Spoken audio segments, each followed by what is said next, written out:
ay talagang gusto naming isulong at maipaintindi sa ating mga nakakatanda.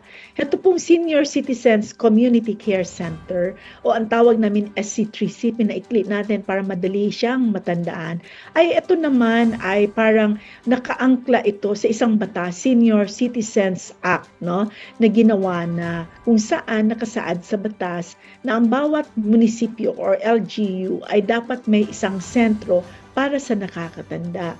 Subalit, sa ating pag-iikot, nakita natin na hindi lahat ng ating mga LGUs ay may sentro para sa nakakatanda. Kung meron man, dalawang bagay. Una, maliit masyado. Nagiging opisina ng ating mga kaibigan sa Office of the Senior Citizens Affairs. Pangalawa, kung meron man, ay yung programa hindi nakabuod o nakagawa na para talaga maging holistic ang approach para sa pangangailangan ng nakakatanda. So nung tayo ay naupo bilang isang commissioner muna for Cluster 4 covering Region 6, 7, and 9, heto ang una nating inatupag bilang isang medical doctor. Nakita natin na mahalaga ang wellness and health at number 1 pala yan sa kailangan ng mga nakakatanda. Pangalawa, nakita natin gusto nila yung security. Meron silang seguridad na ang kanilang dignidad, ang kanilang pangangailangan ay maibigay sa kanila.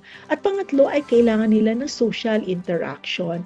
So dapat may isang lugar kung saan pwede silang magpulong-pulong, pwede silang maging marites, no? So we call that social prescribing. Kaya naisip natin, what better way but to utilize and anchor our programs under the Senior Citizens Act at saka sa sentro na meron na at gawin nating programmatic ang approach. Kaya doon nagsimula ang ating Community Care Center. And ang ating inaayos ngayon ay lahat ng programa kaakibat sa una sa kanilang wellness and health. Again, meron tayong mga health centers. So, hindi siya mag-overlapping sa programa ng Department of Health sa kadahilanan na kasama natin sila dito sa ating program sa SC3C. Ang wellness and health, ibig sabihin yung check-up nila, yung kanila pag naglaboratorio, kailangan nila, pwede natin silang i-refer sa ating mga health centers na may laboratory or diagnostic centers. Pangalawa, kunyari ang kanilang mga maintenance medications, pwede nating ma-chart doon na heto ang numero na umiinom ng ganitong klaseng gamot upang maging guidance sa ating mga LGUs when they do the budgeting for the year.